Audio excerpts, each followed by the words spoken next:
Olá, Sam, e boa noite para todos os inscritos. Aqui quem fala é Wesley, de Santos Dumont, cidade que fica em Minas Gerais.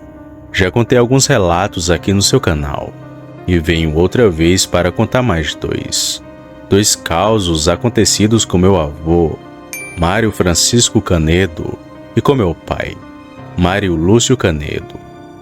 Meu avô já é falecido, mas contou seu relato para toda a família, de que quando ele viajava na central, era com máquinas movidas a vapor. Eram máquinas que não tinham tanta velocidade, mas que conseguia carregar alguns vagões. Inclusive, tem uma dessas aqui na minha cidade, na Praça da Estação. Tem uma réplica que é igualzinha. Bom, a única iluminação era daquelas lâmpadas antigas de tungstênio. A visibilidade era limitada. Não era um clarão forte como essas lâmpadas de LED que temos hoje em dia. Resumindo, era pouca iluminação e a máquina ainda andava devagar. Pois bem, meu avô disse que na época fez uma viagem para entregar algumas coisas em um distrito próximo de Santos Dumont, na Serra da Mantiqueira, mas que em determinado trecho do caminho ele se deparou com algo muito estranho, e foi bem em uma região que tinha mata tanto do lado esquerdo como que do direito. Nesse trecho do caminho, ele se deparou com uma criatura correndo na linha do trem. Era algo muito peludo. Pelo barulho da máquina e do apito da Maria Fumaça, a coisa acabou correndo. A criatura corria muito desengonçado na frente dele. Era algo muito estranho, segundo meu avô, mas que quando chegou em um determinado trecho, aquela criatura desviou o caminho e saltou para fora da linha do trem, sumindo em meio àquela vegetação. Sendo que, segundo meu avô, esse bicho ficou correndo na sua frente por cerca de 4 ou 5 minutos. Meu avô achou estranho e ficou com aquilo na cabeça, pois nunca havia lhe ocorrido nada do tipo. Ele até chegou a pensar que fosse algum animal ali daquela região, como alguma jaguatirica. Mas depois de mais calmo, ele caiu na real e percebeu que aquilo era grande demais para ser qualquer animal conhecido. Era desproporcional para tudo que ele conhecia. E pensando bem, meu avô caiu em si, que aquilo só poderia ser um lobisomem. Assim contava meu avô para meu pai e seus irmãos, sendo que isso ocorreu nos anos 50, e até hoje é um assunto bastante discutido na minha família. Evitamos deixar cair no esquecimento, porque relato é relato, independente do ano ou como ocorreu. Bom, agora eu vou contar o relato do meu pai. No início da década de 80, o meu pai era maquinista na rede ferroviária. Aqui na cidade de Santos Dumont tinha uma oficina bem grande, que dava suporte nas máquinas, fazia lavagens, essas coisas. E um pouco mais aqui próximo tinha um dormitório que era dos maquinistas. Normalmente aqueles que trocavam de turno viravam à noite aqui na cidade, ou maquinistas vindos de fora, para poder pegar serviço, e ficavam por lá, descansando durante a noite. Bom, o meu pai relatou para mim, para minha mãe e para minhas irmãs que em uma noite bem fria, ele teve que viajar até Conselheiro Lafayette, próximo da capital de Minas, Belo Horizonte. Tinha uma carga para deixar lá na cidade, e que também em determinado trecho da Serra da Mantiqueira, teve um sinal lá para cima que fechou de repente. Ele não sabia falar se era acidente ou algum atropelamento em uma cidade lá para cima. O sinal fechou. Então meu pai teve que puxar emergência nas locomotivas. Para quem é maquinista aqui do seu canal, deverá saber. Eram 3 locomotivas SD-18, apelidada como Macozinha, sendo que depois haviam chegado as Macosas, a SD-42 e a SD-43. Então meu pai teve que puxar. Naquela época, na rede ferroviária, viajava o maquinista e o seu auxiliar. Então, teve essa parada brusca, e era pro auxiliar descer e fazer verificações nas válvulas de freio dos vagões, indo até o último vagão e observando as válvulas.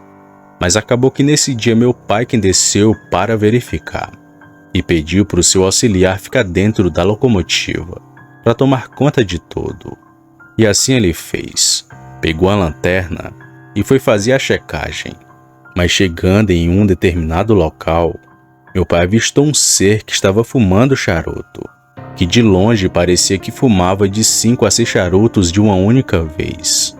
De vez em quando dava para ver o clarão daquele fogo, que no escuro da noite se destacava bastante. Meu pai então decidiu ir até lá, mas quando se aproximou, aquela aparição falou assim: "Essa porcaria vai demorar a sair." E meu pai falou assim na brincadeira: "Essa porcaria vai demorar um pouquinho." E não falou mais nada, apenas se dirigiu até o último vagão e fez a checagem que tinha de fazer. Meu pai ficou se sentindo mal pela resposta que deu. Achou que foi grosseiro da sua parte, mas terminou o que tinha para fazer, até que voltou nesse mesmo local, e aquela aparição ainda estava ali, e segundo meu pai, era alta e estava encostada na porteira, uma coisa fora do comum.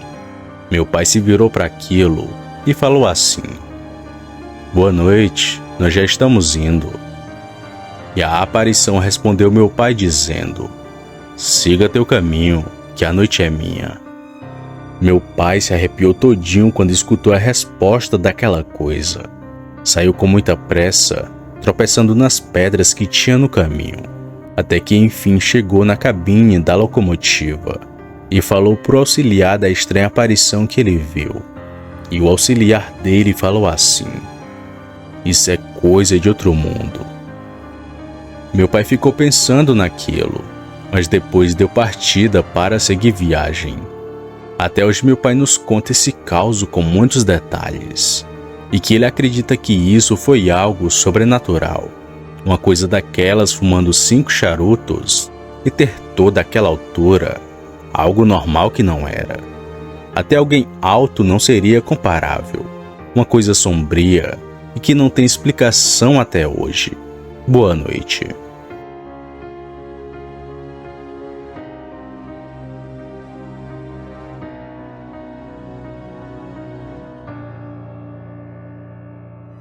Boa noite, o meu nome é José Felipe, eu tenho 30 anos de idade. Quero contar um relato que aconteceu comigo e com a minha esposa Sabrina. Isso foi no ano de 2015. A minha esposa e eu iríamos viajar de Minas Gerais para São Paulo, pois era final do ano e nós queríamos passar o Natal e a virada do ano com a minha família. Nós saímos de casa por volta das 5 horas da manhã e nem deu tempo de tomarmos café. E para não pegar no sono, a gente ligou o som do carro e ficamos cantando. E assim que começou a amanhecer, logo foi batendo a fome. Então comemos alguns lanches no qual a Sabrina tinha feito. Nesse dia não levamos muita comida, pois a ideia era pararmos em alguma lanchonete para comprarmos alguns salgados e assim voltarmos para a viagem. Então acabamos com os lanches no qual a Sabrina tinha feito. Aliás, ela não tinha feito muito. Quando deu por volta das 7 horas da manhã, Sabrina e eu decidimos então pararmos em algum hotel para dormirmos um pouco, pois tínhamos passado a noite em claro de tão ansiosos que nós estávamos para viajar, pois já se fazia muito tempo que eu não me encontrava com toda a minha família. Então ficamos acordados até as 5 horas da manhã para viajar. Paramos num hotel, pagamos um quarto para a gente e dormimos até as 18 horas e em seguida voltamos para a viagem. Eu queria descansar bem para não correr o risco de dormir no volante e assim sofrer algum acidente. Então voltamos para a viagem. A fome e a sede já foi batendo. A gente não tinha comido nada no hotel, pois as coisas lá eram bem caras. Quando era por volta de umas 21 horas, vimos uma lanchonete de beira de estrada. A lanchonete aparentava estar aberta, então encostamos o carro e entramos logo em seguida na lanchonete. Não havia ninguém além de um atendente. Quando fomos na bancada fazer o nosso pedido, o atendente, com um olhar triste, só anotou o nosso pedido e não disse nada. Fomos nos sentar em uma mesa, até que uma senhora chegou e se sentou junto com a gente, sem nem ter pedido. Perguntamos se estava tudo bem e ela ficou calada. Para não parecer um mal educado, eu acabei deixando ela ficar com a gente, até que o nosso lanche chegou. Ele estava bem frio, mas na fome que a minha esposa e eu estávamos, não podíamos reclamar de nada. Assim que acabamos e fomos pagar, o atendente pegou o dinheiro e devolveu logo em seguida para a gente e sem falar nada. Eu achei bem estranho e falei: toma, esse dinheiro é do nosso lanche. Eu estou com pressa, pois a minha esposa e eu precisamos seguir com a viagem, amigo. Mesmo assim, ele continuou recusando o dinheiro e sem falar nada. Eu já estava brabo com toda aquela situação, então eu falei: olha, amigo, eu estou tentando pagar o meu lanche e já que você fica recusando o dinheiro, então eu vou embora sem pagar. E assim eu fui. Eu estava bem nervoso, então a Sabrina ficou tentando me acalmar. Quando a Sabrina e eu íamos embora, a senhorinha levantou e disse: tome muito cuidado nessas estradas, pois vai acontecer um acidente com 2 caminhões bem grandes. Eu, já sem paciência, falei para ela ir para um asilo, que lá eles podiam cuidar da loucura dela. Então Sabrina e eu fomos embora. Só que quando entramos no nosso carro e olhamos para a lanchonete, ela estava fechada. A minha esposa e eu achamos bem estranho, então voltamos lá para ver melhor, só para garantir que não estávamos enganados.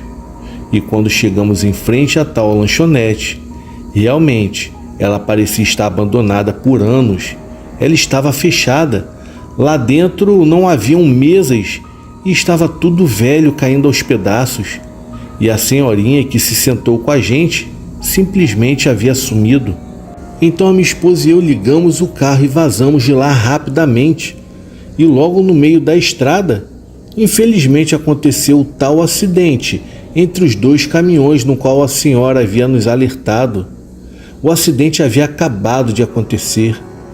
Felizmente não houve nenhum óbito. A minha esposa e eu ficamos bem assustados com o ocorrido. Na época não contamos nada para ninguém. Aliás, ninguém iria acreditar na gente, não é mesmo?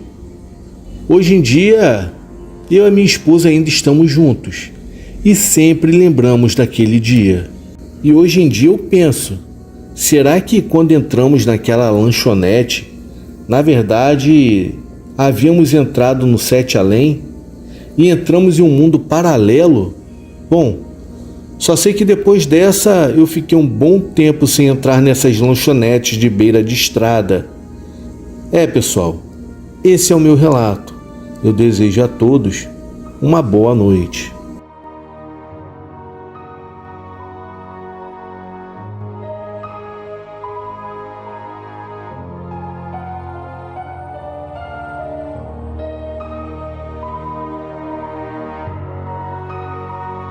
Muito obrigada pela sua presença. Se gostou do vídeo, deixe seu like. Se for novo por aqui, inscreva-se no nosso canal e assine o sino das notificações.